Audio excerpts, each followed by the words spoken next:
This weekend, cool, we still have a national park service. I offer you another more off the beaten track location that has to do with this week's topic of tea.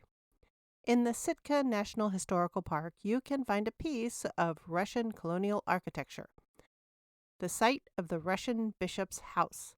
Completed in 1842, it is all tangled up in the otter and other fur trades, the Chinese tea trade, and the scattershot approach of Imperial Russia's colonial dreams in the Pacific. Hawaii was on the list, in case you're curious.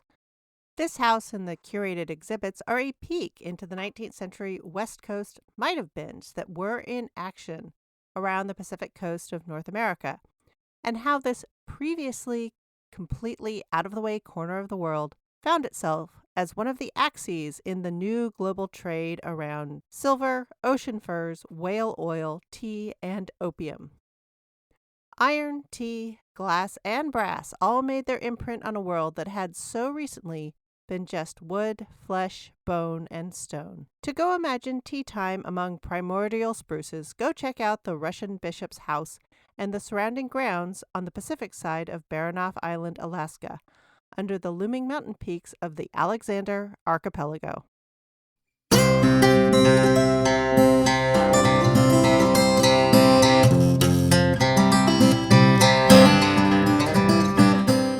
Episode 152, Early 19th Century Tea. Still extremely fashionable. This week, it's time to look at what American tea was in the early country. The story I always heard is that America became a coffee country and a show of defiance to Britain. Raspberries to the East India Company and the British tea table. Coffee, like cider, was the drink of liberty, but I'm starting to suspect that something else was at play. To take a look at what the tea scene was really like, pull up to your place at the table and let's dig in. The first thing you need to know is that while, sure, the Boston Tea Party was always the poster child event of the American Revolution, it really just had the most fun optics. Britain and its colonies weren't going to war over some low-quality, overpriced, past its expiration date tea. It had always been about larger principles and hurt feelings. In fact, at that point, Americans were really getting into the habit of drinking tea about then, and were about to become much more so. The whole thing about giving up tea was largely bosh.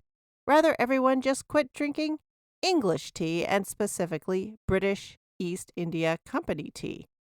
And that's what was pitched over the side. Americans proudly and frequently and often ostentatiously drank Dutch imported tea, smuggled tea, and almost the second the U.S. was officially a country, tea imported by American traders. In the 1770s, it is estimated that somewhere between 70 and 95% of all tea consumed in the American colonies was, in fact, smuggled in defiance of the Townshend Acts and the various versions of tea and tax acts. And except when British patrolling of the shipping roads was particularly vigorous, tea smuggling did a brisk business, right alongside molasses, silver, and other high-value objects. Last episode, I mentioned the Empress of China, which moved out of New York Harbor in 1784, a mere year after the signing of the Treaty of Paris that officially ended the Revolutionary War. This was the first American ship to officially import Chinese tea to America. Just as there was the triangle trade on the Atlantic of African captives, molasses, and rum, there was also a triangle trade on the Pacific we hear much less about. The corners of this triangle were, first, the west coast of North America for otter fur and Canadian ginseng, second, the Pacific archipelagos, including but not limited to Hawaii and Fiji for sandalwood and sea cucumber, or bêche de mer, and the third point being Canton and surrounding points of a range of legality for tea, silk, and opium. And the direction of the opium will shift over the course of the 19th century, but this is all about tea. In the first half of the 19th century, no American was getting tea on the West Coast directly from Canton, now Guangzhou. Some Spanish Criollo of the upper echelons of society in the West Coast hinterlands of New Spain might be getting it with their rice, but all Americans getting tea at this point were getting it the long way. going west from Canton, sailing past India, rounding the Cape of Good Hope at the southern tip of Africa, and being delivered to the most happening cities of the shiny new United States. Places like Charleston, Savannah, New Orleans, Newport, Boston, Philadelphia, New York, and that Paris of the new United States, New Bedford, Massachusetts. Yes, in the early 19th century, this town had the highest per capita income of any city in the U.S., made by lighting the world with whale oil. Anywhere people of fashion were, tea madness was present.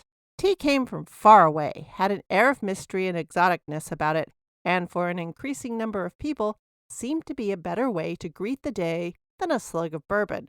If I'm not being clear, Europeans in this age were correctly astonished at the distilled liquor drinking habits of Americans. Sure, a good German or Britisher might have beer in some form for breakfast, but that's much closer to bread than an eye-opener of rye whiskey. Anyway, as the schooners and then clippers got going, it's important to note that this coincides with the sunsetting of the transatlantic trafficking of captured West Africans.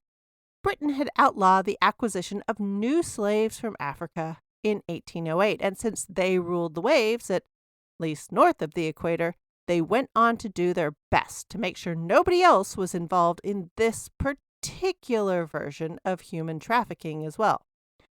Now, if you were a country or colony south of the equator, think Portuguese Brazil and a bunch of the offshoots of Spain, they were exempt to this ruling and continued the trade for a bit longer. For more on the adventure story that is this turn of events, you can find it told as rather a ripping yarn in The Black Joke by A.E. Rooks.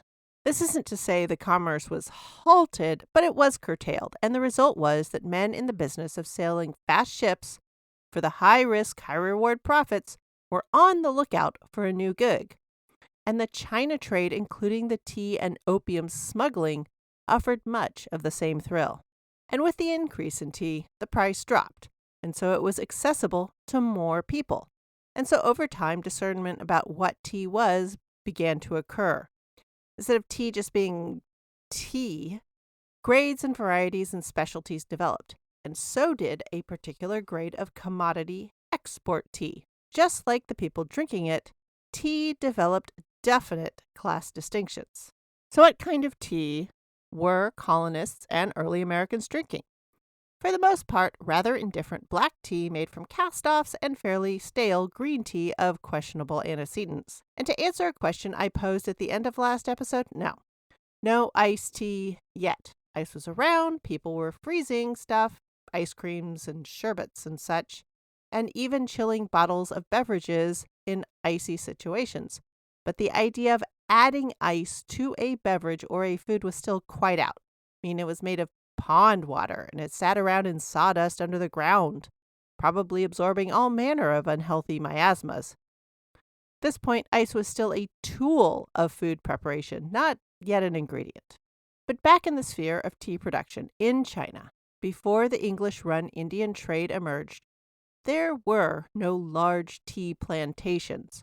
Rather, tea was grown on true family farms. Extended families, sure, but they were family operations. The top 5 leaves of each shoot of new growth were picked thrice from each bush every harvest season, and then were processed in a variety of ways. These included being sun-dried, steamed, roasted, smoked, and hand-rolled. Tea leaves might receive one of several of these treatments a variable number of times, all in service of removing excess moisture from the leaves while retaining the important tea elements in the leaves. The Chinese categorized their teas by geographic location, processing details, and the way it was finally prepared for consumption. For the Dutch, Portuguese, Spanish, French, and English tea trader, that was much too complicated. Starting especially with the fact that few traders had any knowledge of, much less interest in, the interior Chinese geography. I mean, they weren't going to be let in anyway. So for them, it came down to 2 main categories based on a broad generalization of appearance: green and black. Black tea was fermented, and so was a drier tea. It was more shelf-stable, had more complex flavors, but required longer and more extensive processing. And the drier tea meant it weighed less. Its stability made it more desirable as an overseas trade good, but all these things also made black tea by the chest and per pound more expensive. Green tea, while processed and dried in a number of ways, was functionally a fresh tea. It would always retain a little more moisture than the fermented teas, and the higher moisture content, along with the fact that the flavor chemicals had not been fully oxidized through fermentation, made it more prone to going stale and even rotting over time. The oxidation through fermentation of black tea made it drier, and it was depended on to stay good for years, even in the days before plastic and vacuum sealing. Green tea, because it had a larger variety of ways to go bad in the days before plastic and canning or tinning, when dampness and rot was true for nearly every food product, it was going to lose more value over less time. As a result, it was passed over by pickier tea drinkers, except for the newest crops of the year, which meant there was often a surplus to be sold to less discerning tea drinkers, aka foreigners. As the British became pickier, or at least more thoughtful about their tea, they insisted more on the fermented black varieties, and those clod-hopping colonials could be depended on as a dumping ground for the lesser green varieties. And that's about where things lay at the time of the Boston Tea Party. The overstocks, the stale, and the past its best-by date tea was shipped out to the colonials to prop up the East India Company. And the colonials were overcharged for the privilege of drinking this Overstock.com grade tea. No wonder they were testy. Okay, interesting, fine. But what were the varieties of teas available in the overseas market in this age? My research has been particularly interesting since when tea was originally exported, it was generally still a high-quality, extremely pricey product, and the varieties that might operate as an export commodity had not yet been developed. Further, the descriptors British consumers used are limited. It's pretty much like asking a new wine drinker to describe wine. Well, it was the red kind, I think. Much of the early writing in English on tea is along the lines of it being astringent and pleasant, or unpleasant, depending on the writer, and how it made them kind of perky. Over time, the descriptions became more helpful, but getting at what tea people were importing and drinking in the year 1785 to the middle of the century is tricky from all the way over here. First of all, a true understanding of exactly what tea was and how it happened was limited. The traders were mainly interested in it as a thing that made them money. Clear definitions and the why of it all was mostly beyond them. And finding out more was hard. And many of them didn't really care, so the names they used and what they meant are extremely fluid, especially to our modern exacting standards of definition. So even though there's a bit of slosh and shift in what tea was what, and what the different words meant, by the time we get to the early 1800s, terms had more or less settled out into sets of things everyone in the American tea buying world was willing to agree on, or at least work within the established framework. So to explain this past tea, I'm going to use the names as they were used by the English-speaking tea dealers and consumers. I am making no attempt at how they might have been pronounced when at home in China. After all, many of these names were likely too nonspecific or generally nonsense to the contemporary Chinese tea drinking public anyway. In the black tea category, things went as follows. The highest quality was Pico, followed by Souchong. While a tea grade in its own right, it's generally best known as the precursor to Lapsang Souchong, which is known for its sometimes overwhelming smoky character. Then there was Kongu, and finally, Bohea. While Pico, Souchong, and Kongu were pre-existing tea descriptors before the establishment of the European tea trade, Bohea was something new. Bohea was the most widely found export tea at this time. Many tea jars with the names painted on them are found all over 19th century home and dry goods and import shop furnishings. But it was also known in the tea biz to contain the lowest quality leaves, stems from plants, and sweepings from the shop floor. Sort of the ground beef of tea. Sure, there might be some offcuts of good stuff in here, but it's mainly the leftover bits from everywhere. As with any blend, there were higher and lower qualities of Bohea, but research on the topic seems to show that even the best Bohea mixtures were developed to fulfill the need for an export commodity grade tea in the 19th century. What turns out to be even cooler, but completely unknown to the majority of English and American tea consumers alike, all the other tea names turned out to have specific meanings. As I said, generally, the top 5 leaves were used in 19th century export tea manufacture. Pekoe referred to the top 2 leaves. Orange pekoe, the kind we associate with old school Lipton tea, would designate the top tip leaf in export tea. Now, if you go and look at modern fancy tea, you can see that leaf looking a lot like a needle, especially in things like needle white teas. But back in the day, the orange was probably a reference to the Dutch House of Orange, thus designating this tippy-toppy leaf as the royalest, bestest black tea. Even more fun, in the Chinese Amoy dialect, the one in use in the hilly tea-growing areas, pek means white and ho means down. And you can see this white fuzz on the priciest of barely processed needle white teas. If you're curious how the Dutch became orange and thus the tea became orange, along with a dizzying array of other orange trivia, hop back to episode 54. Pekoe Souchong was the 3rd leaf, Souchong was the 4th, and Kongu the 5th. There was likely a long list of reasons nobody was explaining this to 19th century tea merchants, but one of the reasons right at the top was the teaching of any dialect of Chinese to a foreigner was more or less a crime during this period. And even if somehow some of the tea buyers knew it, the homeside dealers and consumers absolutely did not. They just knew pricier and less so. There were also grades of green tea that again were largely useless for matching them up with our modern tea knowledge. First, there was Bing. This was the highest of high-end teas, probably the freshest and closest to what Chinese tea drinkers might have found acceptable. Bing was what the clipper ships were racing home with. What kind of tea this was specifically? No clue. The records left behind largely stop in description that this was the real deal tea, but geography and local processing details were of little to no interest. The second tier was Hyson, named for the first importer. How much later versions of Hyson held to the variety that it started as? Who knows.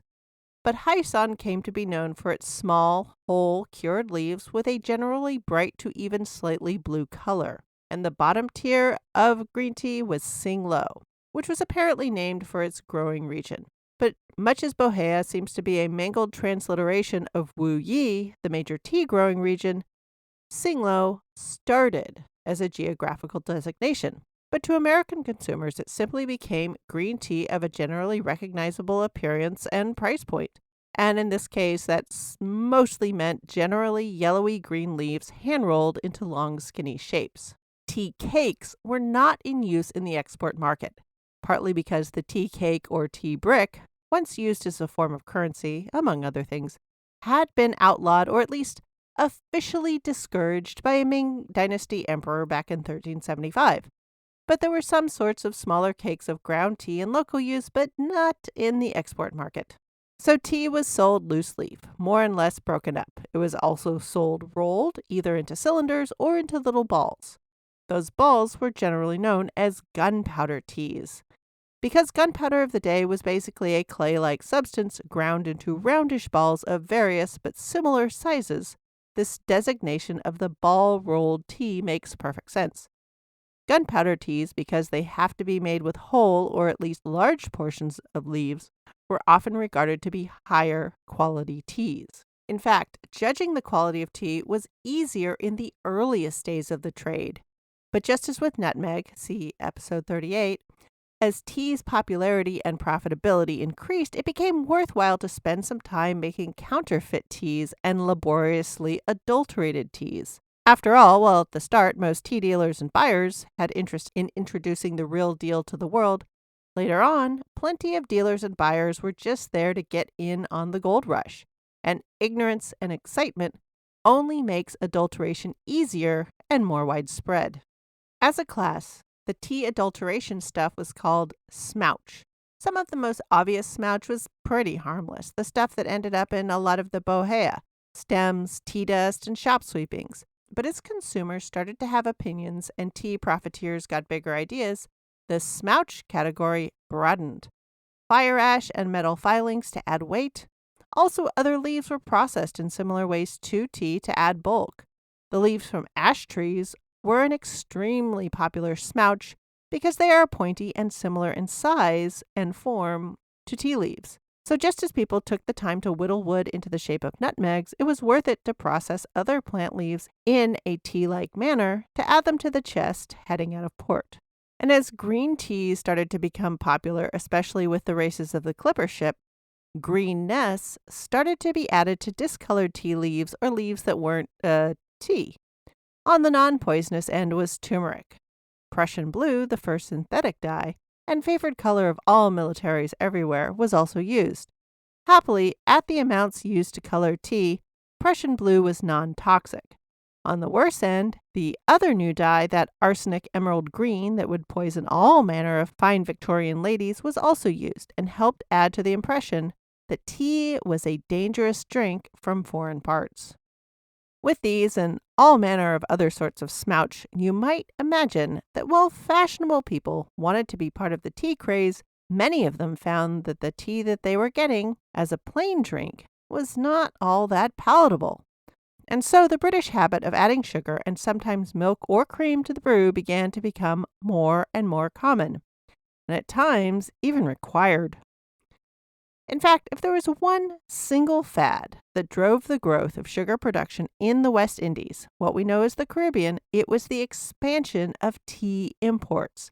At the end of the 18th century and on into the early 19th, the British East India Company was realizing it had a problem. At its heart, this state within the British state was a conquest empire. It lived by growing. It did not exist well in stability. Its own sense of itself required constant growth and expansion. But at this point, it had sort of expanded as much as it could and somewhat beyond. It was feeling its unwieldy instability. To that end, it was working to expand its markets for tea at home by delivering a lower quality product to more people. We'll leave the opium angle out of it for this episode. And as more adulterated tea was delivered to more people at lower prices, the need for more sugar to make it palatable was required. Yes, more tea also meant more sweet biscuits and seed cakes and preserves and so on, but the single major driver for the expansion of sugar manufacture was the expansion of a tea drinking public. And American tea drinkers were no different. While the Bing green tea brought back at the very tippy top of society on clipper ships of the tea race age might be drunk clear, most tea drunk by most people in most places was consumed with sugar and sometimes milk. And the need for milk and sugar were not the only things complicating the serving of tea. Americans and Europeans steeped their lower quality tea in boiling rather than boiled and slightly cooled water, meaning the tea was served so hot that the cups required handles, and then the sugar had to be stirred in with spoons, and then those used teaspoons would then ruin the tops of the newfangled tea tables if they were placed upon them damp. So the saucer had to come into being. And then there was the fact that nearly all the teapots used by Americans and Europeans were not teapots at all. Rather, they seem to have started life as wine ewers, that is, covered pitchers. If you look at Chinese-style teapots, they're tiny little things, and unglazed to boot.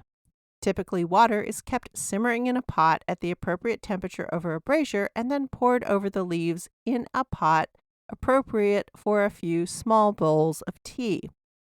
And then the leaves are rebrewed, briefly, for the appropriate amount of time. Because brewing is done gently, the leaves are almost always reused a few times, and the teapot itself is made to retain the whole leaf tea. This was done by making the spout small to hold in the leaves, which of course was made easier by using whole or largely whole leaves for brewing tea.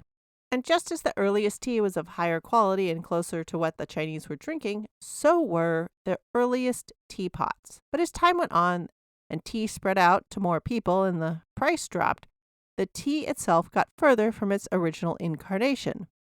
And so did the teapots. The British and the subsequent Americans, with their more generally available Bohea, Hyson, and Singlo teas, they were often working with very broken leaves and what is known in the tea industry as tea fannings, the broken bits of tea that are so small they can be fanned away.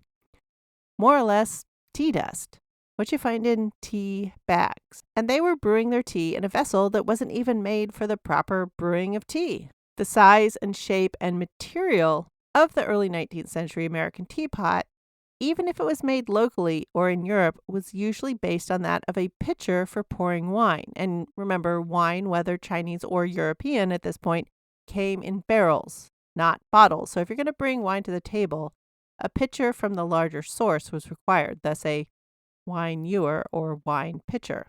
Now, the glazed porcelain pitchers that had been imported from China came packed in tea leaves and had Chinese illustrations painted on them. So for these people newly introduced to tea, it seemed obvious. Packed in tea, these must be tea pots. As I said, the Chinese at the time were brewing tea in unglazed stoneware. So even the teapot itself affected the flavor of the tea. Glazed ceramic, including the porcelain that appealed to Western aesthetics, was a much more neutral vessel. And since the provenance of the tea was of no concern, other than the vaporous designation of China, pondering the idea of the right teapot meant only a decorative choice. So along with the export commodity tea, the 18th and 19th century saw the development of a Western-style teapot that moved even further from the Chinese-style pot, becoming large, cylindrical, and often having elongated pitcher shapes. And as porcelain manufacture moved to Europe, the shapes of the teapots would become ever more fanciful. They would start to have a web or mesh built into the wall of the pot inside the spout to hold back leaves.